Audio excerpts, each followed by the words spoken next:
오늘 주시는 하나님의 말씀은 디도서 1장 1절부터 9절까지의 말씀입니다. 하나님의 종이요 예수 그리스도의 사도인 나 바울이 사도된 것은 하나님이 택하신 자들의 믿음과 경건함에 속한 진리의 지식과 영생의 소망을 위함이라. 이 영생은 거짓이 없으신 하나님이 영원전부터 약속하신 것인데 자기 때에 자기의 말씀을 전도로 나타내셨으니 이 전도는 우리 구주 하나님이 명하신 대로 내게 맡기신 것이라. 이 같은 믿음을 따라 나의 참 아들 된 디도에게 편지하노니 하나님 아버지와 그리스도 예수 우리 구주로부터 은혜와 평강이 내게 있을지어다. 내가 너를 그레데에 남겨둔 이유는 남은 일을 정리하고 내가 명한 대로 각 성에 장로들을 세우게 하려 함이니 책망할 것이 없고 한 아내의 남편이며 방탕하다는 비난을 받거나 불순종하는 일이 없는 믿는 자녀를 둔 자라야 할지라. 감독은 하나님의 청지기로서 책망할 것이 없고 제 고집대로 하지 아니하며 급히 분내지 아니하며 술을 즐기지 아니하며 구타하지 아니하며 더러운 이득을 탐하지 아니하며 오직 나그네를 대접하며 선행을 좋아하며 신중하며 의로우며 거룩하며 절제하며 믿은 말씀의 가르침을 그대로 지켜야 하리니 이는 능히 바른 교훈으로 권면하고 거슬러 말하는 자들을 책망하게 하려 함이라. 아멘. 사랑하는 성도 여러분, 오늘은 한 해의 중간을 마무리하는 6월의 첫날 6월 1일입니다. 이와 더불어서 앞으로 3일간은 디도서 말씀을 묵상하게 되었는데요. 디도서는 바울 서신 중에서 비교적 짧은 분량의 책입니다. 그래서 간편하게 묵상할 수 있을 거라 생각하지만 짧은 대신 그만큼 자신을 대신해 이 그레데에 디도를 남겨두는 바울의 마음이 농축되어 담겨져 있습니다. 남은 한 주 동안 디도서를 묵상하시면서 하나님께서 저와 여러분을 이 땅에 남겨두신 그 마음을 헤아리며 교훈을 삼고자 합니다. 먼저 디도란 누구일까요? 그는 헬라인으로 그 이름의 뜻은 공경하다라는 뜻을 갖고 있습니다. 그는 이름에 걸맞는 삶을 살았습니다. 언제부터인지는 모르겠지만 성경학자들은 그가 바울의 전도 초기에 복음을 듣고 예수 그리스도를 영접한 그리스도인이라 말하고 있습니다. 디도는 거기서 머물지 않고 자신의 영적 스승인 바울을 공경하였습니다. 주후 48년부터 49년경에 안디옥 교회는 할례 문제로 바울과 바나바 일행을 예루살렘에 파견합니다. 그때 디도가 바울과 동행하였고요. 이후 주 55년 전후에는 바울의 권면을 받고 고린도 교회에 가서 문제들을 처리하기도 하였습니다. 주 63년 이후에는 로마의 수감에서 풀려난 바울과 함께 그레데 섬에서 복음을 전하였는데요.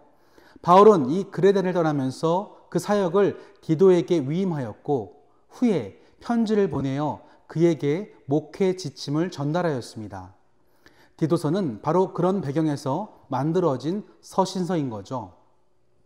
그렇다면 당시 이 그레데 교회에는 어떤 어려움이 있었을까요? 당시 그레데 교회는 유대의 거짓 교사들, 즉 할례파에 속한 자들의 이 가르침에 의해서 혼란스러웠습니다. 그들은 유대인의 족보와 율법에 관한 논쟁으로 교회를 흔들고 분쟁을 일으켰습니다. 따라서 바울은 이 거짓 교사들에 대한 경고와 더불어 성도들의 삶에 대한 권면의 편지를 디도에게 보내었던 것이지요. 바울은 편지를 시작하면서 초반부인 1절부터 4절까지는 먼저 자신의 사도권에 관한 서술로 시작합니다. 1절을 보시면 자신은 하나님의 종이요 예수 그리스도의 사도라고 소개하면서 자신에게 맡기신 전도에 대한 사명을 따라 같은 믿음을 가진 참 아들 디도에게 편지한다고 기록합니다. 본문 4절을 읽어드리면 같은 믿음을 따라 나의 참 아들 된 디도에게 편지하노니 하나님 아버지와 그리스도 예수 우리 구주로부터 은혜와 평강이 내게 있을지어다. 디도에게 편지를 보내면서 바울은 어떠한 심정이었을까요? 누군가를 자신을 대신해서 어떤 곳으로 보내는 것은 무한한 신뢰가 그에게 있기 때문일 것입니다. 비록 내가 그곳에 갈 수는 없지만 나를 대신할 만한 인물, 그래서 그곳을 마치 내가 가 있는 것처럼 잘 다스리고 케어해 줄 수 있는 누군가가 아니면 그곳에 보낼 수는 없겠죠. 바울이 디도를 그레데에 남겨둔 것은 그동안 디도의 삶의 여정을 통하여 그가 자신과 같은 믿음을 가진 신앙인임을 알았기 때문입니다. 그래서 그를 향해 자신 있게 참 아들이라고 표현합니다. 자신을 대신해서 디도가 그레데를 복음으로 세워갈 만한 일꾼임을 확신하였기 때문입니다.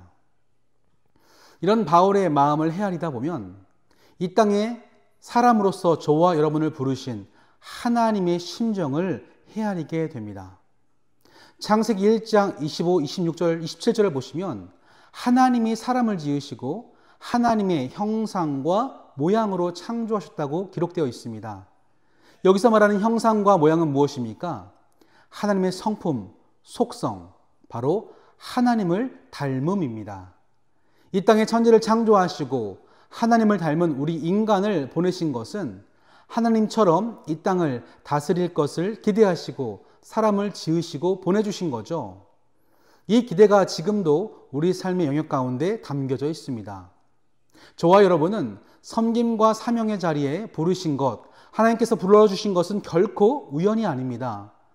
영생의 소망을 따라 같은 믿음으로 그 일을 감당할 것이라는 하나님의 기대와 신뢰가 담겨 있기 때문이죠.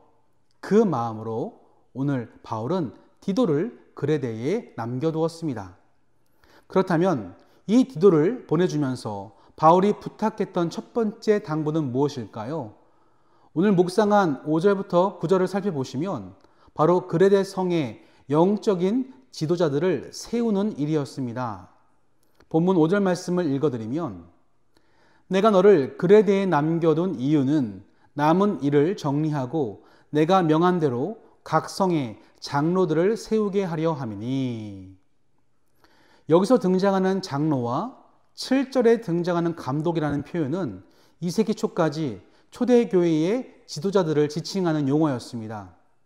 본래는 한 성이나 도시를 관리 감독하는 지도자들을 가리키는 용어였으나 교회 제도가 들어오면서 이 단어들은 교회와 성도들을 보살피는 리더들을 지칭하게 되었습니다.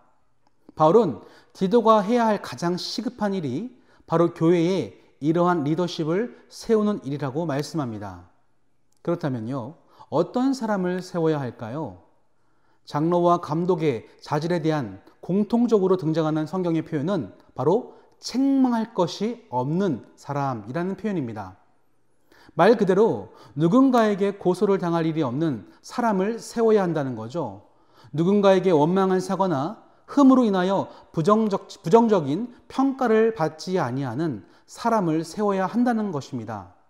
동시에 강조하는 부분이 있는데 바로 앞으로 세울 사람들은 가정을 잘 돌보는 사람을 세워야 한다고 강조합니다. 필요한 성품에 있어서는 자기 고집이나 성급하거나 분을 내지 아니하는 사사로운 이익을 탐하지 않는 사람을 세울 것을 강조하고 있습니다. 여기서 우리는 한 가지 중요한 사실을 깨닫게 됩니다.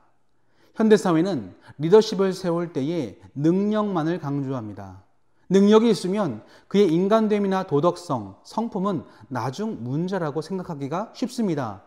그런데 그런 능력주의라는 시대 정신이 이 세계를 이끌어내었던 결과는 무엇입니까? 바로 리더를 향한 실망과 불신입니다.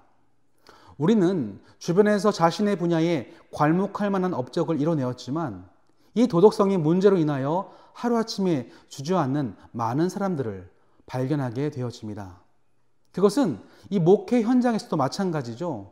그가 어떤 사람인지 보다 어떤 능력이 있는가에 집중한 나머지 우리가 중요하게 여기는 가치들을 쉽게 무시하는 경향이 있습니다. 그래서 그 공동체가 추구하는 이 목표 자체가 흔들리는 모습들을 우리는 보게 되어집니다. 오늘 하나님께서는 그런 세상의 기준이 날로 높아져 가는 상황 속에서 말씀을 통하여 우리에게 가르쳐 주고 계십니다. 책망할 것이 없는 사람으로 자신의 가정을 잘 살피며 경건한 사람들을 리더십으로 세워야 한다고 말씀하고 계십니다. 사랑하는 성도 여러분, 이 말씀이 우리 모두에게 적용되어져 본다면 이렇게 우리는 스스로에게 질문할 수 있을 것 같습니다. 나는 그리스도인으로서 오늘도 책망할 것이 없는 경건한 삶을 살아가고 있는가? 8절 말씀처럼 나그네를 대접하고 선행을 좋아하며 의로우며 거룩하며 바른 교훈으로 권면할 수 있는 사람인가? 우리 자신을 돌아보기를 원하고 계십니다. 바울은 고린도전서 4장 15, 16절에서 그리스도 안에서 1만 스승이 있으되 아비는 많지 아니하다고 강조합니다. 이렇게 살아라 라고 말은 하지만 많은 사람들이 자신은 그렇게 살고 있다고 솔직하게 고백할 수 있는 자신감이 점점 사라져가는 이 시대인 것이죠. 오늘 하나님께서는 저와 여러분을 이 땅에 그리고 각자의 공동체에 부르시고 남겨두신 이유가 있습니다. 신실한 하나님의 말씀을 따라 살아내고 바른 교훈들로 권면하며 복음을 세워가라고 저와 여러분을 남겨두셨습니다. 그렇기에 다시 한번 오늘 주신 말씀을 쫓아 자신의 삶을 점검할 수 있기를 바랍니다. 책망할 것이 없는 자로서 하나님의 청지기로서 살아내고 있는지를 말씀으로 점검하셔서 주님 보내주신 사명 신실하게 따라갈 수 있기를 주님의 이름으로 간절히 축원합니다. 아멘. 기도하시겠습니다. 은혜가 풍성하신 하나님, 오늘도 이 땅에 하나님의 기쁘신 뜻대로 우리를 불러주시고 각자의 사명을 따라 섬김의 자리에 남겨두심을 감사합니다. 그렇게 우리가 책망할 것이 없는 경건한 자로서 하나님의 바른 교훈을 선포하는 자리에 부르셨지만 여전히 급하고 성내며 고집스러운 모습들이 우리 가운데 있음을 발견합니다. 연약한 우리를 불쌍히 여겨주시고 다시금 하나님의 바른 교훈으로 먼저 자신을 돌아보고 바른 삶으로서 살아낼 수 있도록 우리를 인도하여 주옵소서. 예수님 이름으로 기도드립니다. 아멘.